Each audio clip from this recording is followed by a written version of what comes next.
सुप्रभात बच्चों। आज का दिनांक है 6 अगस्त 2020 और दिन हमारा है गुरुवार। तो बच्चों अभी तो सबके पास बुक आ गई है, तो अभी हमारा क्या काम है, आप बुक को सबसे पहले कंप्लीट करनी है। बुक में ही लिखनी है सबको, क्योंकि बुक तो किसी के कंप्लीट नहीं होगा, क्योंकि बुक था ही नहीं आप लोग के पास। तो आज हम बुक कंप्लीट करेंगे। तो सबसे पहले मैं ये विनती का फिर से एक रिवीजन लेती हूँ, सबको याद करनी है। हे प्रभु हम बालकों को बुद्धि इतनी दीजिए, सत्य के पथ पर चले हम सदाचारी बने, पर हित हमारे कर्म हो हम परोपकारी बने, गुरुजनों का करे आदर हम आज्ञाकारी बने, ज्ञानी बने बलवान हो हम भारत माँ की शान हो, मातृभूमि की करे रक्षा देश के प्रहरी बने, हे प्रभु हम बालकों को ज्ञान इतना दीजिए। तो बच्चों ऐसे ही आपको अच्छे से सॉन्ग की तरह आपको ये पोएम जो है अच्छे से लर्न करनी है। ओके, तो बच्चों अभी हमने जो कविता पढ़ा, जो कविता हमने अभी पढ़ा, उसके जो शब्द हैं उसके यहाँ पर शब्दार्थ है, यानी कि उसके कुछ अर्थ है ना। शब्दार्थ, एक शब्दों के अनेक शब्द। ओके, प्रभु, प्रभु हम किसको बोलते हैं? ईश्वर को। प्रभु को ईश्वर भी बोलते हैं ना, भगवान भी बोलते हैं। सत्य, सत्य मतलब सच्चाई। सदाचारी मीन्स अच्छा आचरण। कर्म मीन्स काम। गुरुजनों मीन्स शिक्षक को। आज्ञाकारी मीन्स आज्ञा मानने वाला। रक्षा मीन्स हिफाजत। पथ मतलब रास्ता। ओके स्टूडेंट्स, दूसरा हमारा बुद्धि। बुद्धि मतलब ज्ञान, दिमाग, सोचने समझने की शक्ति को हम क्या बोलते हैं? जिससे आप सोचते हैं समझते हैं उसको हम क्या बोलते हैं? दिमाग बोलते हैं, बुद्धि बोलते हैं, ज्ञान बोलते हैं। ओके, परहित दूसरों को भला करना, मतलब दूसरे को आप अच्छा काम करते हो दूसरे के लिए, तो उसके लिए हमारा क्या हो गया? परहित, यानी कि उसका आपने भला किया। परोपकार, दूसरों का उपकार करने वाला। जैसे कि आपने परोपकार, जैसे उपकार, उपकार का अर्थ होता है कि मान लीजिए कोई गरीब है और वो भूखा है, उसको आपने खाना खिला दिया, तो आपने उसके पेट, वो भूखा था और उसने उसको भूख थी, तो आपने उसको भूख को मिटाया ना, तो वो आप उसने उसके ऊपर आपने क्या किया? परोपकार किया, यानी कि उसके ऊपर उपकार किया आपने। बलवान, बलवान मीन्स ताकतवर यानी शक्ति वाला। शान मीन्स इज्जत सम्मान। मातृभूमि मीन्स अपना देश, अपना भारत, धरती माँ। ओके, प्रहरी मतलब रक्षक, पहरेदार। जैसे कि वॉचमैन अभी हम बोलते हैं ना इंग्लिश में, तो वो भी हमारा क्या है? प्रहरी है। देश का प्रहरी भी होते हैं, घर का भी प्रहरी होते हैं, कंपनी में भी जो काम करते हैं प्रहरी का, उन्हें भी हम प्रहरी बोलते हैं। ओके, अब यहाँ पर है प्रश्न उत्तर मौखिक। ये तो कौन विनती कर रहा है, किससे विनती कर रहा है। ओके, अब ये कुछ प्रश्न उत्तर है। कैसा रास्ता अपनाकर मनुष्य सदाचारी बन सकता है? सत्य के पथ पर चलकर मनुष्य सदाचारी बन सकता है। सदाचारी मीन्स अभी मैंने बताया ना, सदाचारी मीन्स अच्छा आचरण, है ना। परोपकारी मनुष्य के कर्म किस प्रकार के होते हैं?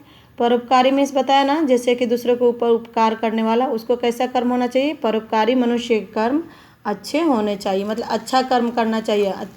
ओके, सो नाउ नेक्स्ट, किसकी आज्ञा मानकर हम आज्ञाकारी बन सकते हैं? हमें बड़ों का भी आज्ञा मानना है, गुरु का भी आज्ञा मानना है, माता पिता का भी। तो हम क्या लिखे यहाँ पर आंसर? माता पिता और गुरुजनों का आज्ञा मानकर आज्ञाकारी बन सकते हैं, हम आज्ञाकारी बन सकते हैं। बच्चे देश की रक्षा किस प्रकार करना चाहते हैं? देश के प्रहरी बनकर देश की रक्षा करना चाहते हैं। ओके, अब प्रहरी मीन्स ये नहीं हुआ कि हम केवल वाचन, प्रहरी मतलब जो देश की रक्षा करते, जैसे सैनिक भी हमारा क्या है? प्रहरी है, क्योंकि वो देश की रक्षा करते हैं ना। ओके, उनको भी हम बोल सकते हैं। बच्चे अपने देश की शान बनने के लिए ईश्वर से क्या प्रार्थना कर रहे हैं? बच्चे अपने देश की शान बनने के लिए ईश्वर से प्रार्थना कर रहे हैं कि वो ज्ञानी बने और बलवान हो। ओके, तो ये हमारा है कविता की पंक्तियाँ पूर्ण करो। तो ये जो कविता थोड़े से दिए हुए हैं उसको पंक्ति आपको पीछे की कविता में देखकर लिखिए, ये आपको याद है तो खुद से मन से लिखिए। ओके स्टूडेंट्स, नाउ नेक्स्ट, निम्नलिखित शब्द के विलोम शब्द। ओके, यहाँ पर है बुद्धि। बुद्धि का क्या होता है? बुद्धिहीन। ओके, ये मैं नहीं दूंगी, ये खुद से आपको करना है। सदाचारी का दुराचारी, बलवान का शक्तिहीन। ओके, सत्य का असत्य, आदर का अनादर, ज्ञानी का अज्ञानी। ओके, तो ये हो गया विलोम शब्द, मतलब अपोजिट वर्ड। इंग्लिश में हम क्या बोलते हैं? Opposite word. दिए गए शब्दों के पर्यायवाची शब्द लिखिए। प्रभु को हम क्या बोलते हैं? यस, ईश्वर। माँ को जननी, पथ को रास्ता, गुरु को शिक्षक। ओके, तो ये आपका हो गया पर्यायवाची शब्द। नाउ नेक्स्ट, किसी कार्य के करने या होने की जानकारी देने वाले शब्द क्रिया शब्द कहे जाते हैं। ओके, क्रिया मतलब काम, जो आप काम कर रहे हैं उसको हम क्या बोलेंगे? क्रिया। जैसे बच्चे प्रार्थना, बच्चे प्रार्थना पर क्या कर रहे हैं? कर रहे हैं, तो ये हमारा हो गया कर रहे हैं, क्रिया हो गया। मारिया बंदूक चला रही है, ये हमारा क्या हो गया? ये हो गया हमारा क्रिया। ओके, वे बाजार गए हैं, गए हैं क्या है? क्रिया हो गया। ओके, तो आपको ये हमारा हो गया जो हम काम को कर रहे हैं उस काम का नहीं, जो कर रहे हैं, जैसे कर रहे हैं, चला रही है, गए हैं, तो इसको हम क्या बोलते हैं? क्रिया बोलते हैं। उचित क्रिया शब्द द्वारा वाक्य पूरा करें। यहाँ पर कुछ शब्द दिए गए हैं, है ना, उसको उचित बनाना है। मछली पानी में तैरना, इसको उचित क्रिया लगाइए। मछली पानी में क्या कर रही है? तैर रही है, तभी ये हमारा हुआ ना। जैसे बच्चे प्रार्थना कर रहे हैं, तो प्रार्थना कर रहे हैं, है ना, तो वैसे ही हमारा यहाँ पर क्या हुआ? मछली पानी में तैरना नहीं, ये नहीं क्रिया सही है, यानी कि तैर रही है। राजू दूध पी रहा है, चालक गाड़ी चला रहा है, चलाना भी रॉन्ग है। फूल खिल रहे हैं, खिल रहे हैं, ये हमारा क्या हो गया? क्रिया हो गया। केशव क्या कर रहा है? केशव नहा रहा है ना, तो ये हमारा कैसे?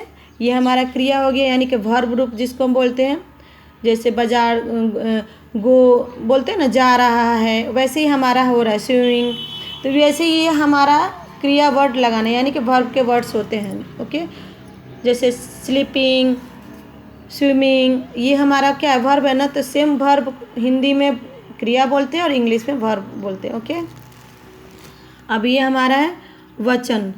शब्द के जिस रूप में संख्या में एक या एक से अधिक होने की जानकारी होती है उसे वचन कहते हैं। ओके, शब्द के जिस रूप में संख्या में या एक से एक अधिक होने की जानकारी होती है उसे हम वचन कहते हैं। यानी कि एक से अधिक संख्या हो या कोई उसकी शब्द हो या रूप हो, उसमें हम उसको क्या बोलते हैं? वचन। जैसे एक वस्तु की जानकारी देने वाला शब्द एक वचन कहलाता है। अभी मैंने बताया आपको ना, एक वचन और बहुवचन किसे बोलते हैं। जैसे एक पुस्तक है तो वो हमारा क्या है? एक पुस्तक है तो एक पुस्तक हो गया, तो ये हमारा हो गया एक वचन। अगर अनेक पुस्तक है तो हम क्या बोलते हैं?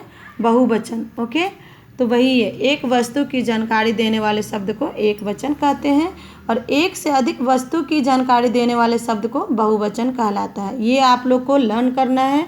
क्रिया वचन ये केवल आपको लर्न करना। जैसे बालक एक वचन, बालको बहुवचन, गुरु एक वचन, गुरुजनों बहुवचन। ओके, और यहाँ पर दिए गए शब्दों की सहायता से एक वचन शब्द बहुवचन में बदलें। जैसे पुस्तक, पुस्तक क्या है? पुस्तकें, ये क्या है?